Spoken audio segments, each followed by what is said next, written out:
तुम्हारा डर नहीं है महाराज मुझको? आप यदि आज ये सोच रहे हो कि मुझसे डर करके ये आज्ञा पालन करेगा तो नहीं, तुम्हारा डर नहीं मुझको, ना डर इस जगत का है। मैं उसके डर से डरता हूँ जो सारे जग का करता है।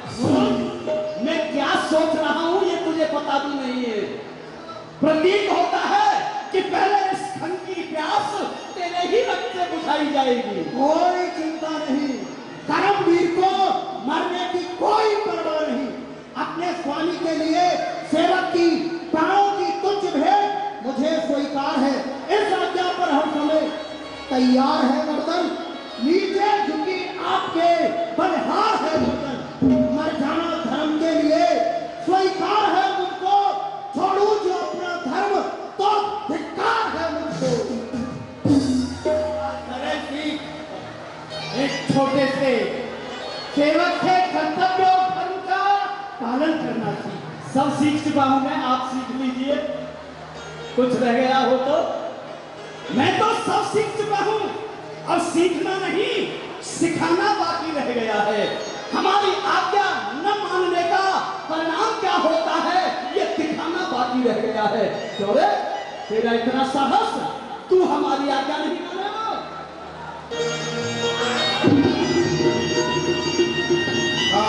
देखते देखते वध कर दिया, सब घबरा गए। परंतु अपने पिता, हंस, क्या तू मेरा ही पुत्र है?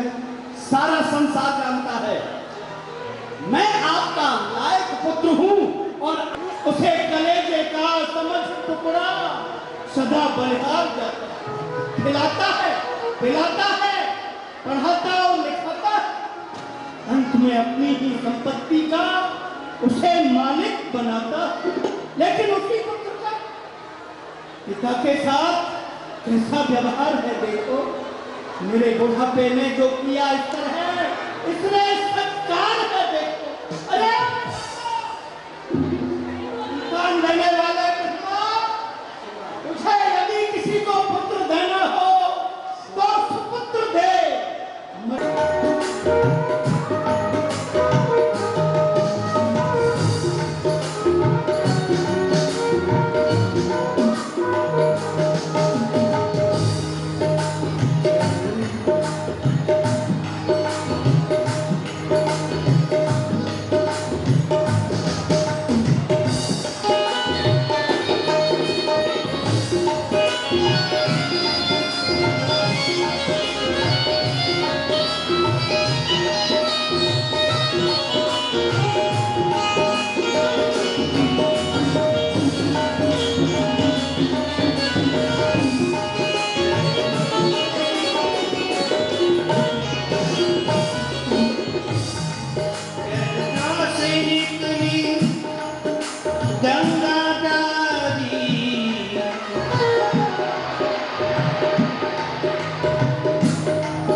वृंदावन विहारी लाल तथा समापन हो कहे सुनह वीर हनुमान जहाँ ते आप पधारे तहाँ ही करो बयान। जय।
সুধীভক্ত মণ্ডলী,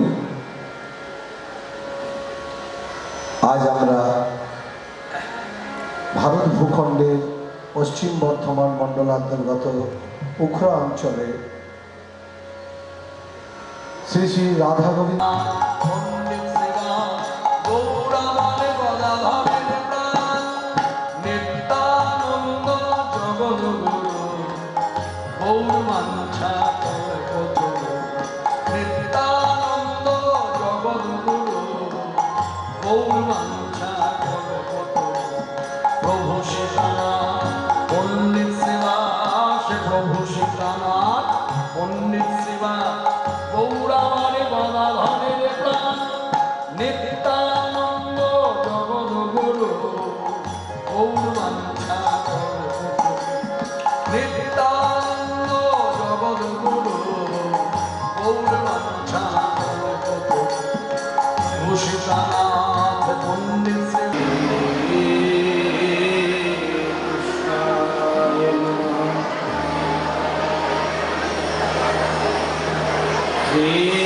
सद्गुरु भगवते नमो नमः।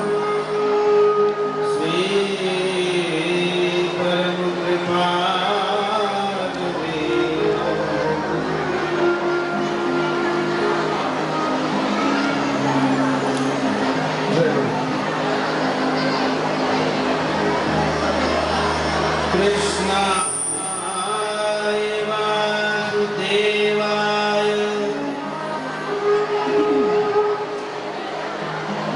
हरे परमात्मने प्रणतः क्लेशनाशाय गोविन्दाय नमो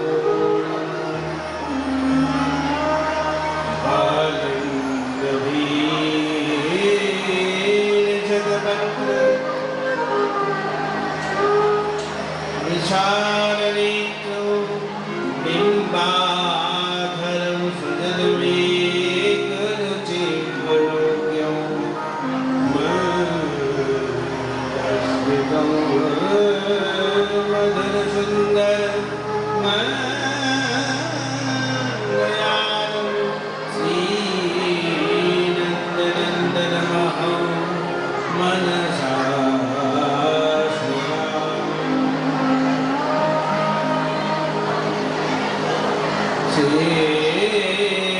गोवर्धनाथ बालूलं हैयं कवीनं प्रियं नेत्यं श्रीमधुरादिकं सत्करं श्रीकृष्णदेशं मुदा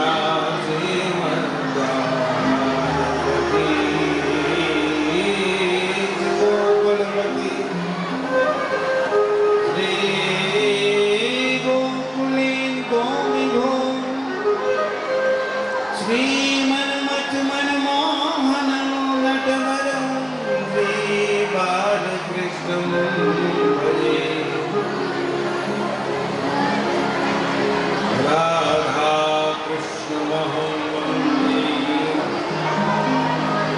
वसरूपौ रसायनं वृन्दावनं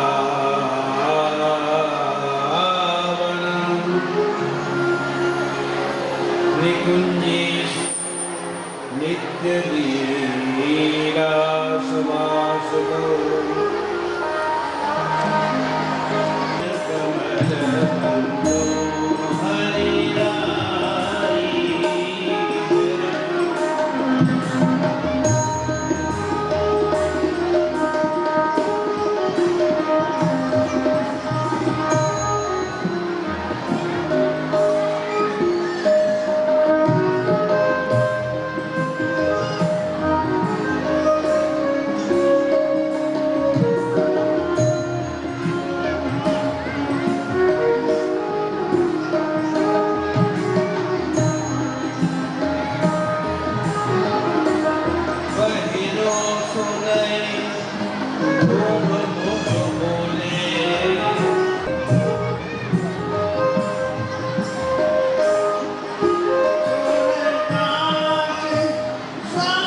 गोपीजन वल्लभ गोविंद श्यामा श्याम जी की सब मिल गए बोलो राधा वल्लभ बिहारी।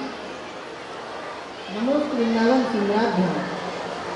हे हमारी वृंदावन के सुंदर युवक स्वरूप श्री राधा माधव, आप दोनों के श्री चरणन में मेरो प्रणाम है।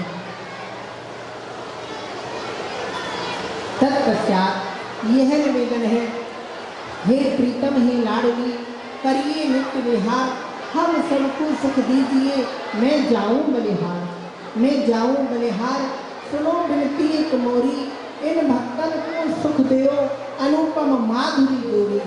करो सुफल सबके नैन प्रिया और प्यारी, हाथ जोड़ के करे विनती हम सब ब्रज नारी। होई हिये आनंद बड़ो स्वरूप अगाधा, चलो पधारो रास में श्री गोपाल राम। हे श्री प्रिया प्रीतम जी, आपके नित्य विहार का समय है गयो है, सो कृपा कर आप मित्रास मंडल में पधारो।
मैं श्री श्यामा जी से आज्ञा दूँ। जय जय जय विष्णुभानु सुता, कीरत दुलारी प्यारी, करती कृपा की कोर नेत्र मोह को निहारी। चंदन श्रृंगार साज चंद्रकला चंद्रमुखी, चुभते हैं चित्त में या के दर्शन कर रही है। आनंद से जो लोग दर्शन करना चाहते हैं, उनको जो लोग खड़े हैं उनके कारण से ना तो हवा मिल रही है, इसलिए आप सभी से निवेदन है कि कृपया करके या तो पहले आया करें तो आगे बैठने के लिए स्थान मिलेगा, अगर नहीं तो थोड़ा सा पीछे में जाकर के विराजित हो जाएं, ताकि सभी लोग आप भी दर्शन कर सकें, बाकी के लोग भी दर्शन कर सकें, लीला में व्यवधान न उत्पन्न हो। सभी से निवेदन है कि कृपया करके बैठे और लीला का दर्शन करें।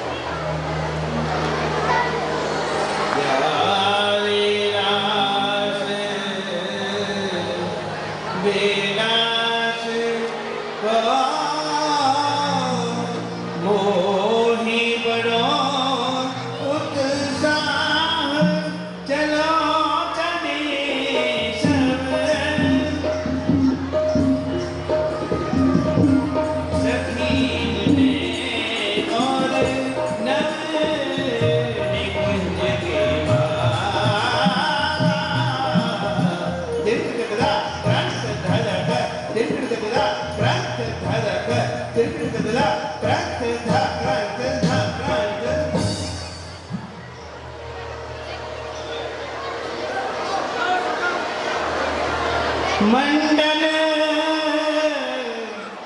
मधुरंग भरे श्याम श्याम राधे हर मुरली धोन मुरली धोन मंडल मधुरंग भरे श्याम श्याम राधे।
मकरा प्रतिपंडन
दामोदर भगवान की नित्य लीला प्रांगण में आप लोग आकर के अपने भाग्य को धन्य बना रहे हैं। आप लोग बहुत ही धन्यवाद के पात्र हैं कि यहाँ पर वृंदावन से इतनी दूर आकर के और आप लोग लीला और कथा सत्संग अर्थात इतना आनंद ले रहे हैं कि आपके जीवन का जो लक्ष्य है वो आपको प्राप्त होने के लिए जा रहा है। सबसे बड़ी बात क्या है कि भगवान का नाम भगवान का संकीर्तन के माध्यम से आपको श्रवण करने के लिए मिलता है।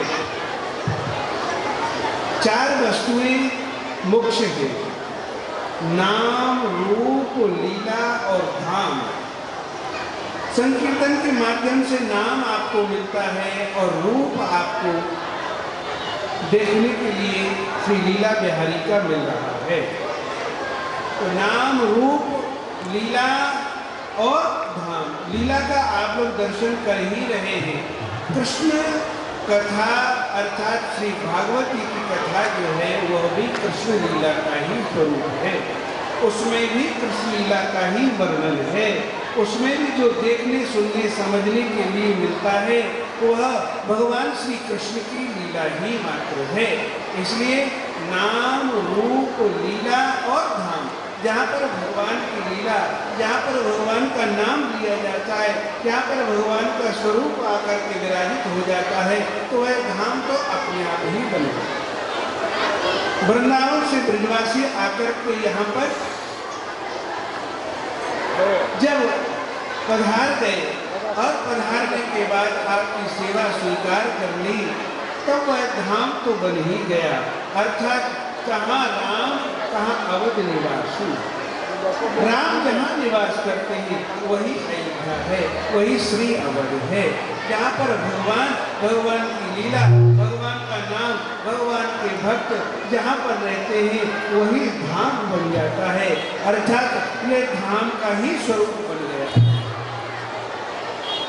परंतु हम और आप कितने जागरूक हैं अपने कर्तव्य फल के लिए, तो हमको यह भाव देखने के लिए मिले, समझने के लिए मिले, भगवान की लीला का दर्शन हम लोग आपस में करें, ये सबसे बड़ी बात है।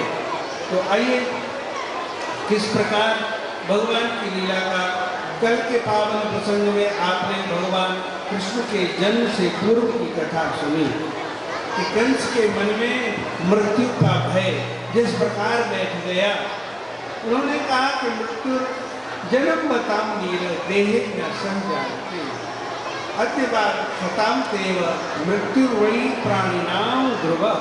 अरे प्राणियों, इस बात को सुनो, भगवान ने गीता में कहा है कि हे प्राणिनाम, आपकी मृत्यु तो ध्रुव है। अर्थात जिस प्रकार से ध्रुव सत्य है उसी प्रकार से मृत्यु भी सत्य है। 2 बातों को याद रख, जो चाहे कल्याण, नारायण एक मृत्यु को पूजे श्री भगवान। अर्थात मृत्यु निश्चित ही है, परंतु उससे बचाने के लिए भगवान भी निश्चित ही है। भगवान की लीला, भगवान की कथा, भगवान का नाम इस भवातवी जगत से बचाने के लिए आनंदित करता है। तो क्यों ना हम भगवान का नाम लें और प्रेम से फिर लीला का दर्शन करें।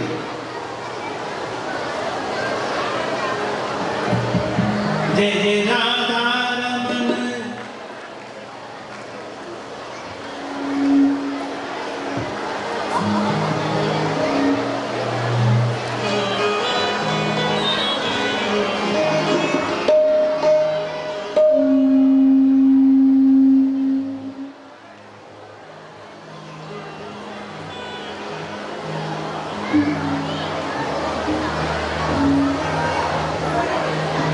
गोविंद जय जय गोपाल जय जय गोविंद जय जय गोपाल।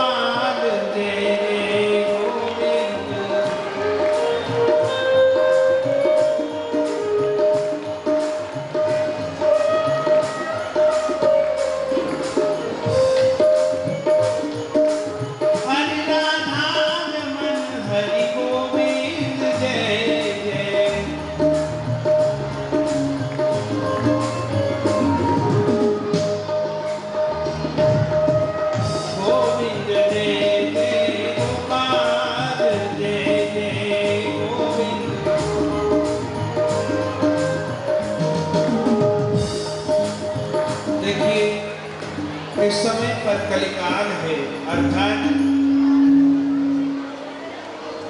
कलिकाल में कोई दूसरा साधन नहीं है, न जग का सार है, न तप का सार है। जो भी कुछ है वह भगवान नाम का सार है। इसलिए भगवान का नाम हम आप सभी लोग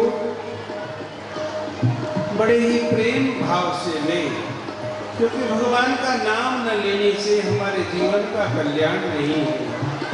कलौ नास्ते नास्ते नास्ते गति मिथ्या, अर्थात इस कलिकाल में कोई दूसरा साधन नहीं है, नहीं है, नहीं है।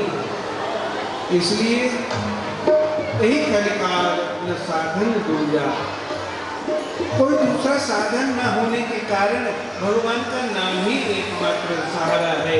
क्यों ना हम इसको पकड़ करके और अपने कल्याण को प्राप्त करें। गोविंद जय जय गोपाल जय जय गोविंद,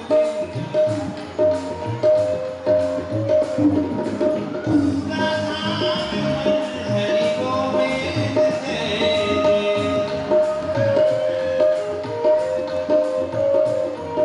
हरि राधा रमन हरि गोविंद जय जय,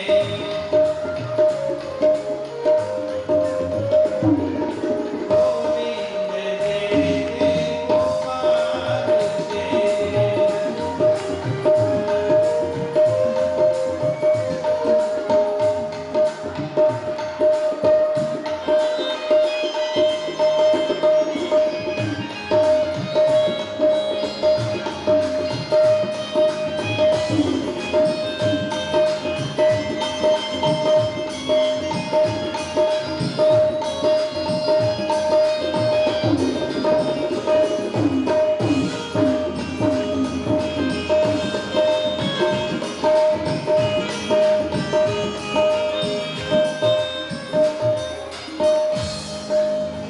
कल के पावन प्रसंग में आपने दर्शन किया कि कंस ने किस प्रकार से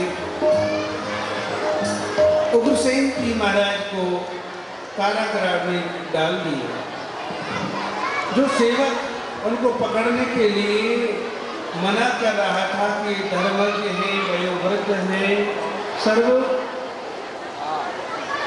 पूज्य हैं, सर्वमान्य हैं, तो क्यों ना इनका आदर करना चाहिए। परंतु कंस यही कहता है कि मैं जो कहता हूँ उसी बात को आप मानिए, अन्यथा किसी बात को न मानिए। इस प्रकार से सभी सेवक डर गए। जब डर गए तो वसुदेव जी ने एक नया विचार बना करके युक्ति, देश काल परिस्थिति को देख करके जो समझे नहीं उसी को मूर्ख कहा जाता है। चतुर व्यक्ति जो होता है और देश काल परिस्थिति को समझ करके और निकल पड़ता है अपना कार्य करने के लिए।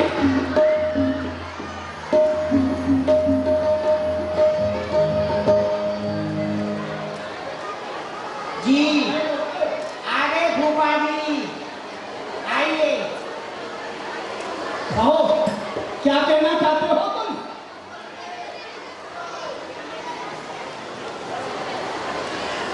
हे मथुरा नरेश, महाराज कंस, मैं आपसे इस समय एक ही प्रार्थना करना चाहता हूं कि आप मेरी प्रार्थना को, अपने क्रोध को त्याग करके ध्यान से सुने तो आपकी बड़ी कृपा होगी।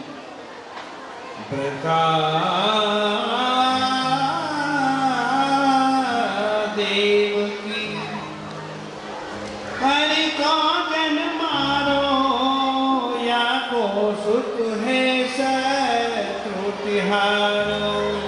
हे राजन, वृथा में ही आप अपनी बहन देवकी का वध कर रहे हैं। देवकी आपकी शत्रु नहीं है, उसने कोई अपराध नहीं किया, फिर भी देवकी को मृत्यु दंड क्यों दिया जा रहा है, यही मैं सोच रहा हूं। बस फिर आकाशवाणी ने ने कहा है कि देवकी के गर्भ से जन्म लेने वाला आत्मा बालक हमारा काम होगा। क्या तुमने वो आकाशवाणी नहीं सुनी है? सुन वसुदेव भई नववाणी तुमहु सुनी कछु नाही छुपानी। जो आकाशवाणी हुई है उसे तुमने भी भली प्रकार से सुना है और हमने भी भली प्रकार से सुना है। देवकी के गर्भ से जन्म लेने वाला वो आत्मा बालक हमारा काल होगा। और नीति ऐसा कहती है कि अनारत विधानम तू कर्तव्य सुमिथ्यता आवश्य शंक माने ना पुरुषे ने विपश्यता। आपत्ति आने की शंका यदि पहले से हो रही है कि इस ओर से हमारे ऊपर विपत्ति आने वाली है, चतुर मनुष्य वही कहता है, बुद्धिमान वही कहता है कि उस विपत्ति के निवारण का उपाय भी उसी समय कर लेना चाहिए और वही मैं कर रहा हूँ। वृक्ष फले जो विष फल लागे ताहि बढ़े पहले ही त्यागे। जिस वृक्ष में विषैले फल लगते हो उस वृक्ष को बढ़ने से पहले ही काट देना चाहिए। ये विषवेल है मेरे लिए, मेरे काल को जन्म देने वाली है, इसका वध आवश्यक है और कोई विकल्प नहीं है। अभी और इसी समय इसका वध करना है मुझे। राजन, मेरे पास एक विकल्प है। यदि आपकी आज्ञा हो तो मैं अपना विकल्प प्रकट करूं। कहो क्या है? सब सुध जाके हम तेरी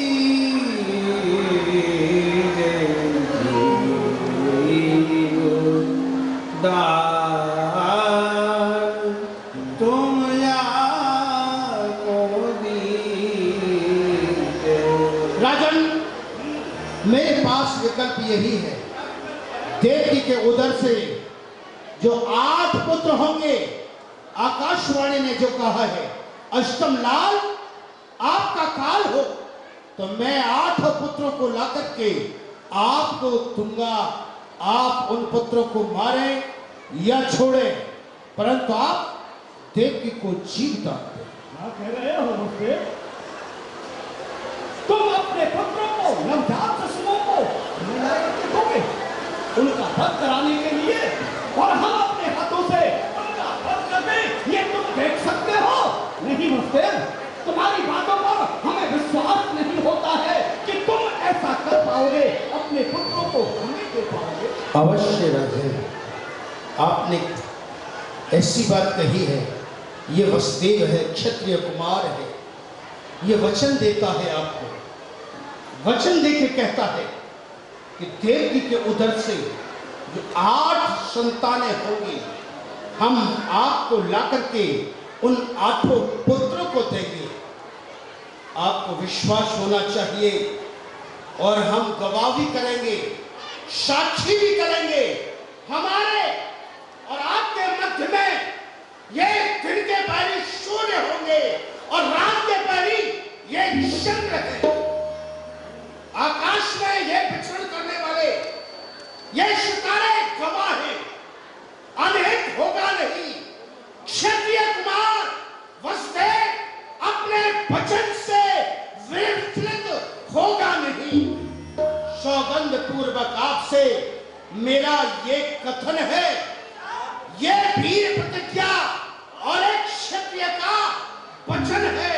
मध्यस्थ मेरी बात का ये राज्य भवन है, साक्षी आकाश पृथ्वी और ये पवन है। मैंने जो वचन दिया है उस वचन अवश्य देंगे। सत्य कहा, सत्यवादी है। विश्वास किया जाए। आप विश्वास तो करना ही पड़ेगा, विश्वास नहीं करेंगे तो फिर कैसे काम चलेगा जी? विश्वास करने पर विश्वासघात न हो जाए, बस खाली इतना ही ध्यान रखना।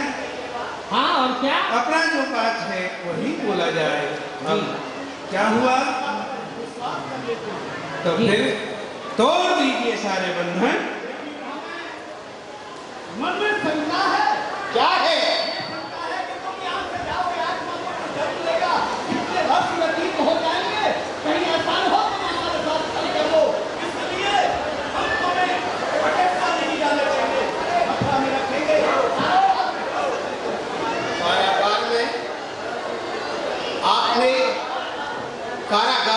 रहने की बात हमसे कही है। वसुदेव ने सत्य और धर्म के ऊपर एक नहीं दो नहीं 8 पुत्रों का बलिदान किया। 8 पुत्रों का। तो आपने महाराज ये कारागार में रहने की कौन सी बड़ी बात कही है? सत्य पर बलिहार सब कुछ बात है, ये क्या बड़ी? धर्म के खातिर मैं सहूंगा मुसीबत ही कड़ी। ये 4 दिन की जिंदगी है राजन, ये 4 दिन की जिंदगी मौत लेने को खड़ी। धर्म के खातिर हाथों में पहनूं हंसकर हथकड़ी। हंसकर की हथकड़ी पहनेंगे, कारागार में आप रखेंगे, कारागार में रहेंगे। जिस हाल में रखोगे हम उस हाल में रहेंगे, और जब तक दम में दम है आप जो कहेंगे उसका हम पालन करेंगे।